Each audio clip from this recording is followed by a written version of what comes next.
Aujourd'hui, je vous amène découvrir l'art mural ici à Montréal, une des belles richesses artistiques qu'on a grâce à un festival qui se tient à chaque année, sauf un peu cette année, mais qui amène des artistes internationaux à venir créer de l'art mural ici à Montréal. C'est formidable. Par contre, je commence sur une note qui est un peu une caractéristique de l'art mural, c'est son côté éphémère. Juste ici derrière moi, c'était une œuvre de Zilon qui a été là pendant des années, que j'ai beaucoup photographiée. Et là, je constate qu'elle est en voie d'être remplacée. En fait, elle est effacée. Alors voilà, c'est une des caractéristiques de l'art mural, mais il y a d'autres belles choses à découvrir. Et surtout aujourd'hui, je vais peut-être explorer avec vous peut-être des façons de pouvoir capter l'art mural.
Bonjour, je suis Louis Lavoie, l'auteur du blog et de la chaîne fairedelaBellePhoto.com, une chaîne qui s'applique à partager avec vous des trucs, des conseils, des astuces de même que des découvertes afin que vous puissiez progresser dans votre cheminement photo. Vous aimez des vidéos comme celle-ci? N'hésitez donc pas à cliquer sur j'aime, à vous abonner à ma chaîne et n'hésitez surtout pas à commenter. J'aborde aujourd'hui un sujet que je ne maîtrise pas autant que je l'aimerais. Je viens juste de compléter un ouvrage qui est paru justement cette année au Québec. Vous allez retrouver le lien dans le descriptif de la vidéo.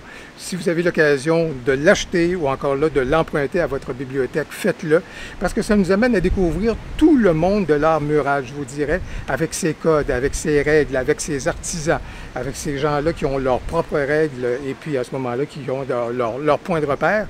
Et également, ça nous amène à découvrir la différence entre l'art mural, l'art qui est cautionné, je vous dirais, qui est autorisé, et le graffiti, qui lui est beaucoup plus clandestin, qui lui se fait à des endroits qui sont un peu plus illicites, je vous dirais, comme ça peut être le cas juste ici derrière moi. Bref, c'est extrêmement intéressant comme sujet, comme œuvre visuelle. Et à ce moment-là, comme je vous le dis, je vous invite à découvrir le lien dans le descriptif de la vidéo. Je vais aussi mettre dans le descriptif de la vidéo un lien vers le Festival d'art mural qui se tient ici à Montréal. Et vous allez pouvoir découvrir la palette d'artistes qui sont venus au fil des années. C'est extrêmement intéressant à découvrir. L'art mural ici à Montréal a fait quand même des rejetons, je vous dirais, parce qu'assez souvent, et particulièrement ici, l'art mural se retrouve beaucoup. Évidemment, il y a des lieux cultes. Je pense entre autres au viaduc Van Horn, où est-ce que c'est vraiment un lieu extrêmement intéressant. Mais l'art mural ici se distribue pas mal tout le long de la rue Saint-Laurent, qui est une artère principale à Montréal. Et je vous dirais que ça a créé quand même des rejetons, parce qu'assez souvent, il y a des boutiques à ce moment-là qui ont encouragé des artistes à venir décorer leur devanture, ou en fait le contour de leur devanture ou des trucs de genre. Donc ça fait des choses qui sont extrêmement sympathiques. Et évidemment, vous aurez l'occasion de voir certaines des photos que j'ai prises, évidemment, de ces devantures-là avec des situations. C'est le cas, par exemple, de la boutique qui est juste ici en arrière, mais il y en a plusieurs juste ici sur Saint-Laurent. J'ai la chance d'avoir croisé juste ici Alexis, qui est du Festival Art Mural. Alexis, là, peux-tu nous résumer c'est quoi la différence entre les artistes que vous avez, qui viennent ici à Montréal, les graffeurs, bon bref, c'est tout un monde, hein? C'est un monde de code, puis c'est assez codé beaucoup par rapport à ça. Peux-tu nous expliquer tout cet élément-là à ce moment-là? Oui, en fait, on travaille, nous, avec tous les artistes à la base, donc même des graffeurs. La plupart des artistes qui font des murs à notre festival ont fait un travail de rue au début et encore dans leur carrière. Donc pour nous, c'est pas vraiment un élément qui balance d'un côté ou de l'autre. C'est vraiment en plus au niveau de l'appréciation de son travail, de ce qu'il fait, de l'évolution de l'en est où dans sa carrière et tout ça. Donc après ça, les gens il y a différents styles, tu sais. Il y a des gens qui vont plus faire du lettrage, qui est le graffiti. Après ça, il y en a d'autres qui vont plus articuler leur travail avec leur propre style, qui vont développer avec leur propre signature artistique, avec leur propre création. Donc c'est ça, nous, c'est pas...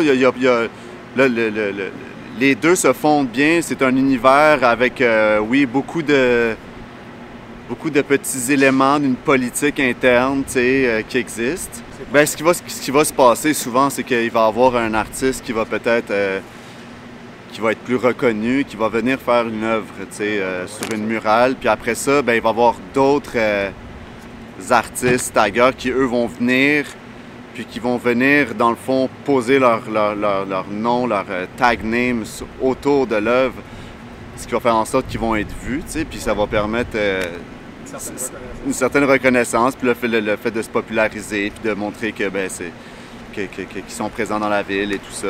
Donc, c'est quelque chose qui coexiste. C'est un univers qui coexiste, mais c'est super intéressant. C'est le fun de voir ça. Puis ça fait partie de la culture de la rue aussi. Donc, tu sais, quand on fait un festival comme le Festival Mural, ben, on n'a pas le choix de passer par ça. Puis nous, dans le fond, on essaie de plus en plus de l'intégrer de plein de manières. On a fait une ruelle, sur Saint-Laurent, tu sais, où genre on invite tous les graffeurs à venir durant le festival. Puis bon, tu sais, on n'est pas là pour imposer quoi que ce soit. Nous, on est là pour mettre des œuvres à travers la ville. Puis après ça, ben, on laisse les choses se faire aussi un peu. On essaie de protéger les œuvres pour qu'elles restent et elles perdurent, tu sais, mais après ça, la vie continue, tu sais. Puis tous nos murs sont comme confirmés avec... J'ai juste celle-là, la murale qui est sur le Cocorico, juste là, c'est Fluke, un artiste qui a quoi, 20 ans d'expérience, qui a commencé il y a 20 ans justement dans les rues de Montréal, qui a parti un collectif avec d'autres artistes, s'appelle A-Shop. Puis lui, par exemple, c'est tellement un vieux de la vieille que, tu sais, lui, il est... tu sais, quand ils font une murale, ben, tu sais, les graffeurs respectent tout ça, puis il y a un respect mutuel entre artistes-graffeurs qui fait en sorte que ça aussi c'est pris en compte dans... Il y a des graffeurs par contre qui arrivent de l'étranger. Il peut y avoir des graffeurs de l'étranger qui peuvent venir, puis qui peuvent faire un peu leur marque à travers les murs de Montréal, donc c'est quelque chose qui peut être un peu frustrant de temps en temps, mais encore une fois, ça fait partie des codes de l'industrie, puis tout le monde navigue là-dedans du mieux qu'il peut pour... Qu'est-ce que tu penses des viaducs Van Horn? C'est des endroits qui sont cultes un peu là, au niveau du graffiti. Qu'est-ce que tu penses de ces lieux-là? Moi, j'adore ça. Là. Je crois que c'est comme des landmarks des villes, là, qui... C'est comme des petits lieux cultes où tu peux aller te ramasser là-bas, voir un petit côté industriel, ça qui c'est pas super. C'est un aménagement qui est un peu old school, tu sais. Il y a souvent comme des skateparks, des graphs, tu sais, c'est un peu. Je sais pas, moi, on a déjà fait un événement là-bas, justement, en dessous du Van Horn, du pont Van Horn, là, parce qu'on adorait le coin avec les vieilles bâtisses, le graffiti, ça donne une espèce de soul, une identité à l'espace qui fait en sorte que c'est un beau lieu pour être capable, pour lancer de l'événementiel, puis c'est ce qui se passe en ce moment d'ailleurs, tu sais, c'est devenu un site événementiel là-bas, fait que, nous, on est bien fans de tous ces spots-là, un peu underground, qui ont directement une espèce de cachet de la ville, tu sais, puis de l'historique de la ville. C'est comme un lieu qui est un peu sobre, mais qui est très vivant de l'underground, tu sais. C'est des beaux spots sur lesquels on peut... des beaux canevas, mais tu sais, c'est de plus en plus rare, tu sais. Vraiment... Il y a une application qui arrive à la fin de l'été pour justement avec l'historique de toutes les murales. Fait que c'est une bonne manière de faire une espèce de tour guidé virtuel du festival. Super cool. Merci Alexis, merci beaucoup. On n'a peut-être pas respecté la distance, mais c'est bien correct. C'était bien sympathique. On est rendu là. On est rendu là. Merci. Lorsqu'on prend une photo avec une œuvre murale, assez souvent, il y en a certaines qui sont beaucoup plus propices, si vous voulez, à créer des mises en scène. Alors, je prends ici, évidemment, cette image un peu de la Camarde, si vous voulez, de la Grande Faucheuse, ou du squelette, si vous voulez.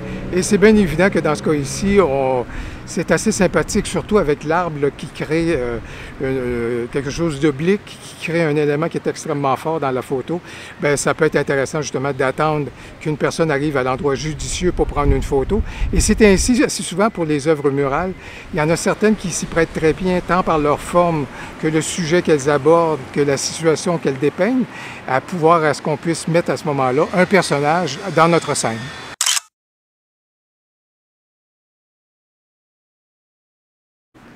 Quel est le lien à faire entre la photo et l'art mural? Bien, vous avez pu voir en commençant, quand j'ai commencé en disant qu'il y a un côté éphémère à l'art mural, si on trouve une œuvre qui est intéressante. Mais plus encore, si on est capable de voir une œuvre qui est intéressante, mais qu'on est capable de jumeler avec un sujet et que ça raconte une histoire, que ça projette quelque chose qui est fort, avec des lignes graphiques qui sont intéressantes, bien, vous avez des occasions photos qui sont extrêmement intéressantes à ce moment-là et que ça vaut la peine de saisir. Et évidemment, je termine la vidéo en vous présentant au fil des années, au fil de ma photo de rue, des œuvres murales, certes ici à Montréal, mais aussi des espèces de mises en situation que j'ai réussi à faire. J'espère que ça vous a plu, j'espère que ça va vous plaire. Et si c'est le cas, n'hésitez donc pas à cliquer sur j'aime et à vous abonner à ma chaîne. Et surtout, n'hésitez pas à commenter.